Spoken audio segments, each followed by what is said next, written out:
Ray. What do you want to do tonight? The same thing we do every night, Pinky. Try to take over the world.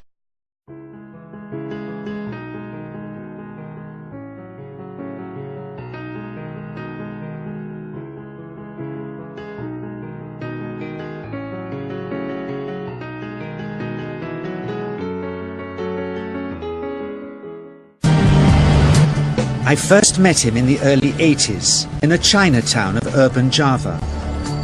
He didn't want his real name or address revealed, so we called him DJ for Dynamo Jack. He was only a healer, he said, but he did direct a powerful energy generated from his own body into his patients. Sometimes he used the needles, sometimes just his hands. He called the energy Qi, and it was so strong that he usually needed a grounder to hold his patients' feet. For years we followed him around Java on his healing rounds, pleading to be allowed to film him, but he always refused, saying his powers resulted from a type of meditation with an ancient tradition of secrecy. It was only when my brother Lorne was suffering from a serious eye infection that he finally allowed us to film him in 1987. It was nothing like any acupuncture I'd ever had. I was getting really powerful electric shocks and couldn't control my movements at all. Yin yang, positive and negative, you know. And my positive from here and my negative from here. And we meet together, this can get like electricity. And is this because you're special? You have a special sort of it's meditation every day. It's meditation that does it? Meditation every day. Like you can touch me, like this. It's nothing, okay? It's my burn. Just like this. For our sound recordist, it was also a shocker.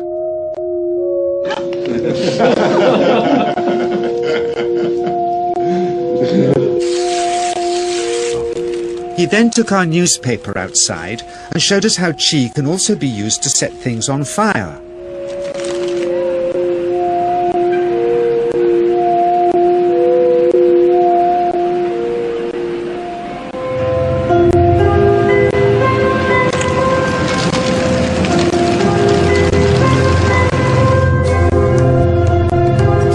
When he heard we'd shown this footage in public, he was very upset and refused all our future efforts to contact him again. As the years passed, we sadly resigned ourselves to never seeing him again. My brother Lorne never did, for by 1997 he was already dead, when I again found myself with DJ, now treating me for an eye problem. But it wasn't this that brought me back. He had tracked me down out of the blue and invited me to tell me a story. He had just returned from 2 years on a deep meditational journey, alone in the heart of Borneo.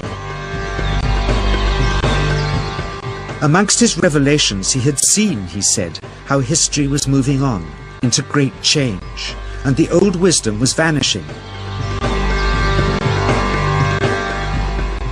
So he'd called me back to film just enough of him to remind us that we all have undreamed of powers sleeping within us, and that there's nothing special about him except for his training in waking them.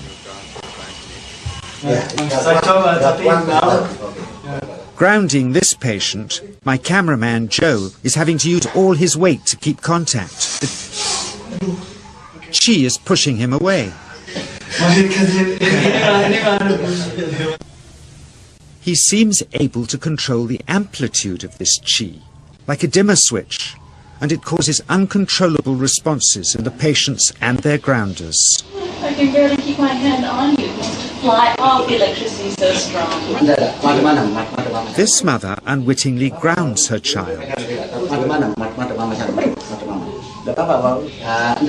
He won't sit still, so she's asked to hold him and grin and bear it. Sometimes, signs of this passing energy can be seen in the transmitter too. This Qi stuff is only the surface, he says, of the real adventure beneath, in the meditational technique.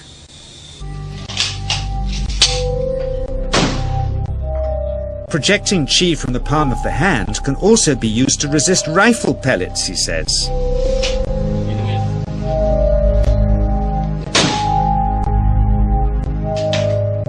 First, you learn to distinguish between yin and yang qi in your body. Then how to pool it in your navel chakra. Then how to project it, he says. And it's the proportionate mixture between yin and yang which accounts for different effects, like pulling or pushing objects or igniting them. Then he gets really strange. He says that mastering yin qi is the key to the spirit world. Discussion regarding this feeling-based prayer, this lost mode of prayer, sometimes seems a little more than academic until we can actually apply it in our lives or see it applied in our lives. It's in the late 1990s that I had the opportunity to do precisely that, when I saw the footage documenting the healing of a life-threatening condition within the body of a living woman using precisely the kinds of techniques that we're speaking about right now. For me, it was this kind of information that took this lost modality of prayer out of the realm of academics and into something that was very real that we can apply in our lives. I had the opportunity during that time to see some video footage of the healing of a 3-inch diameter bladder cancer inside the body of a woman who, by Western medical standards, had been diagnosed inoperable. She had gone, as a last resort, to a medicineless hospital in Beijing, China. It was in this medicineless hospital where they began simply by addressing the life-affirming ways that she could change how she was living her life. They taught her life-affirming ways to breathe and life-affirming ways to nourish her body, gentle movements to stimulate the energy centers in her body. And as she was doing these and strengthening her body, at one point it made sense to undergo a process. Now I'd like to share this, I'd like to describe it to you as a very potent example of how the feeling world inside of our bodies has a direct effect, in this case a very graphic effect, on the world beyond our bodies. So in the video documentation, the film shows a woman lying on in a hospital room. She's fully awake, she's fully conscious, she believes in the process that's about to happen. Before her, there is an ultrasound technician who is running an ultrasound wand over her lower abdomen that we can see on a split-screen television. And on the left-hand side of the screen, they do a snapshot, a freeze frame of an instant in time for reference, so we can see what her condition looked like in that instant in time. On the right-hand side of the screen, we are able to watch real time as 3 practitioners stand behind her, working with the energy in her body and with the feelings in their bodies. And what they do is they begin to chant a word that to them they've agreed upon, that reinforces the feeling within them that she's already healed. The chant essentially says, already healed, already done. And as they begin to have this feeling and to say these words among themselves, on the computer screen, on the television screen, we can watch in real time this cancerous tumor as it disappears in less than 3 minutes real time. It's not like time-lapse on a documentary where you see a rose unfold in 30 seconds and something that normally takes days. This literally happens in less than 3 minutes. Her body responded to the feelings of the practitioners who were trained to have the kinds of feelings that they were having. And all they were feeling was the feeling of what it feels like to be in the presence of a woman who is already healed, fully enabled, fully capacitated. They were not seeing her as a woman who was sick, and they weren't saying, bad cancer, you've got to go away.